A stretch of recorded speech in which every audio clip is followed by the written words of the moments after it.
এই যে Ballon d'Or award, এটা চুরি আর সাজানো ছাড়া কিছুই না। প্রত্যেকটা বছর একটা প্লেয়ারকে টার্গেট করা হয়, ওই প্লেয়ারকে নিয়ে হাইপ ক্রিয়েট করা হয়। হাইপ ক্রিয়েট করার পর ওই প্লেয়ারের ভিত্তিতে ক্রাইটেরিয়া চেঞ্জ করা হয়, নতুন ক্রাইটেরিয়া অ্যাড করা হয়। ওসমান ডেম্বেলে লাস্ট সিজন পিএসজির হয়ে ট্রেবল জিতছে, চ্যাম্পিয়ন্স লিগ জিতছে। রাফিনহা ইউরোপের টপ স্কোরার, বাট হাইপ হইতেছে কারে নিয়ে? লামিন ইয়ামালকে নিয়ে। অ্যাকচুয়ালি ব্যালন ডিওর কিসের ভিত্তিতে দেওয়া হয়? আমি ব্যালন ডিওর কে জিতবে, এই যে আজকে রাতে ব্যালন ডিওর অ্যাওয়ার্ড ঘোষণা করবে বা অ্যাওয়ার্ড দিবে, এটা কাকে দিবে আমি এটা নিয়ে কথা বলবো না। আমি কথা বলবো লাস্ট সিজনের পারফরমেন্সের হিসেবে কারা ডিজার্ভিং। সর্বপ্রথম আমি রাফিনাকে নিয়ে কথা বলি। লাস্ট সিজন রাফিনা 39 গোল 25 অ্যাসিস্ট করছিল। ইউরোপের টপ কন্ট্রিবিউশন রাফিনার ছিল। এরপর বার্সেলোনা ডোমেস্টিক ট্রেবল জিতছিল, ওইখানে রাফিনার ইম্প্যাক্ট ছিল অনেক বেশি। এরপর বিগ ম্যাচগুলোতে রাফিনার পারফরমেন্স ছিল অন্য লেভেলের। এর সাথে শুধুমাত্র টপ কন্ট্রিবিউটর না, রাফিনা ইউরোপের টপ চান্সেস ক্রিয়েটর। মানে গত সিজন রাফিনা থেকে বেশি চান্সেস অন্য কোনো প্লেয়ার ক্রিয়েট করতে পারে নাই। এখন আপনারা যদি ইম্প্যাক্টের কথা বলেন, তাহলে এইখানে আমি আপনাদেরকে একটু ব্যাকে নিয়ে যাই। আপনারা লাস্ট সিজনের আগের সিজনে যান, ওই সিজন বার্সেলোনার পারফরমেন্স কেমন ছিল আর রাফিনার পারফরমেন্স কেমন ছিল, ওইটা আপনারা একটু দেখেন। আর লাস্ট সিজনের পারফরমেন্স, রাফিনার ইম্প্যাক্ট, ওইটাও আপনারা একটু দেখেন। এখানে আপনারা উত্তর পেয়ে যাবেন। এখন আপনাদের প্রশ্ন আসতে পারে, অ্যাকচুয়ালি রাফিনা কি ব্যালন ডিওর ডিজার্ভ করে? আমি এটা নিয়ে শেষে কথা বলতেছি। এরপর আমি মোহাম্মদ সালাহকে নিয়ে কথা বলি। ভাই 36 গোল 24 অ্যাসিস্ট, বাট লিভারপুল শুধুমাত্র প্রিমিয়ার লিগ জিতছে। তবে সিজনের মাঝখানে সবার কনফিডেন্স লেভেল হাই ছিল। মোহাম্মদ সালাহর পারফরমেন্স, মোহাম্মদ সালাহর কন্ট্রিবিউশন এমন ছিল, সবাই চোখ বন্ধ করে বলছিল মোহাম্মদ সালাহকে কেউ আটকাইতে পারবে না।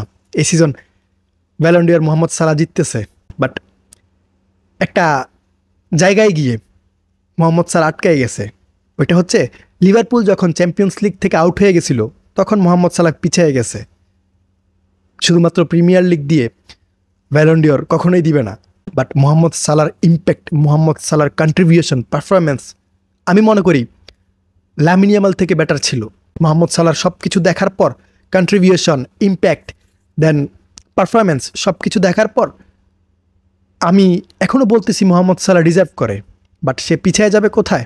পিছিয়ে গেছে কোথায়? ট্রফির দিক থেকে, ইন্ডিভিজুয়াল পারফরমেন্সের দিক থেকে আপনি মোহাম্মদ সালাহকে পিছিয়ে রাখতে পারবেন না। এরপর এখানে ওসমান ডেম্বেলে, আমি যদি আপনাদেরকে ওসমান ডেম্বেলের স্ট্যাটসের কথা বলি, রাফিনা থেকে কম, but Ousmane Dembele Champions League winner, Ousmane Dembele treble winner. এইখানে ওসমান ডেম্বেলে রাফিনা থেকে অনেক বেশি আগে গেছে।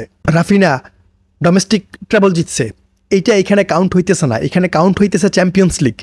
আপনার কাছে চ্যাম্পিয়ন্স লিগ আছে, আপনার একজন প্লেয়ার ব্যালন ডিওর জিততেছে, স্টোরি কিন্তু এমনটাই।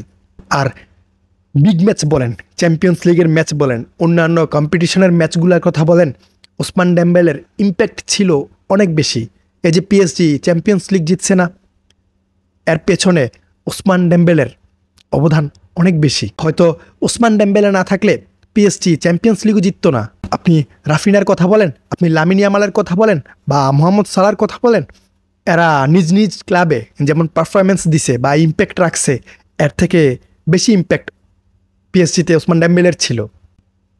সো এখানে ট্রফির দিক থেকে, ইন্ডিভিজুয়াল পারফরমেন্সের দিক থেকে, বিগ ম্যাচের ইম্প্যাক্টের দিক থেকে ওসমান ডেম্বেলে কিন্তু হিউজ এগিয়ে আছে। যার কারণে আমরা সবাই ওসমান ডেম্বেলেকে ব্যালন ডিওর দিয়ে দিতেছি কি ওসমান ডেম্বেলে ব্যালন ডিওর পাইতেছে, এমনটাই কিন্তু আমরা শুনতেছি।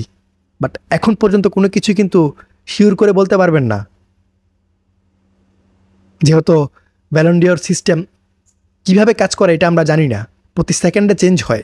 এরপর এখানে কন্ট্রোভার্সিয়াল নাম যেটা নিয়ে সব থেকে বেশি হাইপ, লামিন ইয়ামালকে নিয়ে এখানে ব্যালন ডিওর কমিটি একটা মার্কেটিং করতেছে বড় ধরনের। তাকে হাইপে রাখলে তাদের মার্কেটিং হইতেছে, যার কারণে তারা লামিন ইয়ামালকে হাইপে রাখে। হ্যাঁ, লামিন ইয়ামালের পারফরমেন্স ভালো ছিল, 47 গোল কন্ট্রিবিউশন ছিল। রাফিনার সেম ট্রফি জিতছে। হ্যাঁ, আমি বলবো না যে সেই লেভেলের পারফরমেন্স করে ফেলছে। হ্যাঁ, ইম্প্যাক্ট ছিল, ইম্প্যাক্ট রাফিনারও ছিল। রাফিনার কন্ট্রিবিউশন বেশি, লামিন ইয়ামালের কম, বাট এদের ট্রফির সংখ্যা সেম। আপনি এই দুইজনের মধ্যে কাকে পিছিয়ে রাখবেন বা কাকে আগে রাখবেন ওইটা আপনার ব্যাপার। আপনার পছন্দের প্লেয়ার থাকতে পারে, বাট কন্ট্রিবিউশন, ইম্প্যাক্ট, হ্যাঁ মাঝে মধ্যে লামিন ইয়ামালের ইম্প্যাক্ট বেশি ছিল, বাট ইম্প্যাক্ট ছাড়া রাফিনা পারফরমেন্স করে নাই। ইম্প্যাক্ট ছাড়া রাফিনার গোল কন্ট্রিবিউশন আসে নাই। এখন আপনারা যদি বলেন লামিন ইয়ামাল মোহাম্মদ সালাহ থেকে, ডেম্বেলে থেকে, রাফিনা থেকে ভালো ইম্প্যাক্ট রাখছে, ওইটার সাথে আমি একমত না। যার কারণে এখানে আমি লামিন ইয়ামালকে টপ 3তেও রাখতেছি না। টপ 3তে রাখার মতো প্লেয়ার আছে ভাই, যারা লামিন ইয়ামাল থেকে ভালো পারফরমেন্স করছে, ভালো ইম্প্যাক্ট রাখছে। আমি লামিন ইয়ামাল থেকে ভিতিনাকে এগিয়ে রাখবো। সব কম্পিটিশনে ভিতিনার যেই ইম্প্যাক্ট ছিল, ভিতিনার যে পারফরমেন্স ছিল, ওইটা সবার জানা, সবার দেখা। ভিতিনার মতো এমন একজন মিডফিল্ডার আপনি দেখান যে টপ ক্লাস পারফরমেন্স করছে। হ্যাঁ, টপ ক্লাস পারফর্মার ছিল, মিডফিল্ডার ছিল, বাট ভিতিনা থেকে বেস্ট ছিল না। আপনারা এখানে প্যাড্রিকে দেখাইতে পারেন, হ্যাঁ প্যাড্রি বেস্ট মিডফিল্ডার, বাট ভিতিনার মতো তেমন না। প্যাড্রি এখন পর্যন্ত ভিতিনা থেকে নিচে। আপনি ভিতিনার স্ট্যাটস দেখার পর বলবেন 8 গোল 8 অ্যাসিস্ট, এগুলা নর্মাল ভাই। একজন ডিফেন্ডারও এমন গোল করতে পারে, এমন কন্ট্রিবিউশন রাখতে পারে ভাই। আপনারা তার পাসিং অ্যাকুরেসি দেখেন, আপনারা তার বল ডিস্ট্রিবিউশন দেখেন, তার পারফরমেন্স দেখেন, তার ইম্প্যাক্ট দেখেন, কিছু টপ লেভেলের ছিল। এই যে পিএসজি ট্রেবল জিতছে, এখানে ওসমান ডেম্বেলের যেমন অবদান ছিল, এই ভিতিনার সেম অবদান ছিল। ভিতিনা পিএসজির মিডটাকে নিজের কন্ট্রোলে রাখছিল, এইখান থেকে গেম ডিস্ট্রিবিউট করছিল। এখন আমি এইখানে যতই পারফরমেন্স দেখাই, যতই ইম্প্যাক্ট দেখাই, যতই কন্ট্রিবিউশন দেখাই, ব্যালন ডিওর ক্রাইটেরিয়াতে এখানে সবার আগে ফোকাস কিন্তু ট্রফি। পিএসজি ট্রেবল জিতছে চ্যাম্পিয়ন্স লিগের সাথে। এখানে লামিন ইয়ামাল থাকুক, এখানে রাফিনা থাকুক, এখানে মোহাম্মদ সালাহ থাকুক, ওসমান ডেম্বেলে কিন্তু তার ট্রেভেল নিয়ে আগে আসবে। এখন আমার যা মনে হইতেছে, এটা ওসমান ডেম্বেলে পাইতেছে। সব কিছুর হিসাব করলে, ক্রাইটেরিয়া দেখলে ওসমান ডেম্বেলে ব্যালন ডিওর জিততেছে। যদি এখানে কোনো কিছুর চেঞ্জ না হয়, তবে যদি ট্রফি না দেখে ইন্ডিভিজুয়াল পারফরমেন্স, গোল কন্ট্রিবিউশন এগুলো দেখে, তাহলে রাফিনা 1 নম্বরে চলে আসবে। সো ফার্স্ট, সেকেন্ড, থার্ড এখানে রাফিনা, ডেম্বেলে আর ভিতিনার মধ্যে হবে।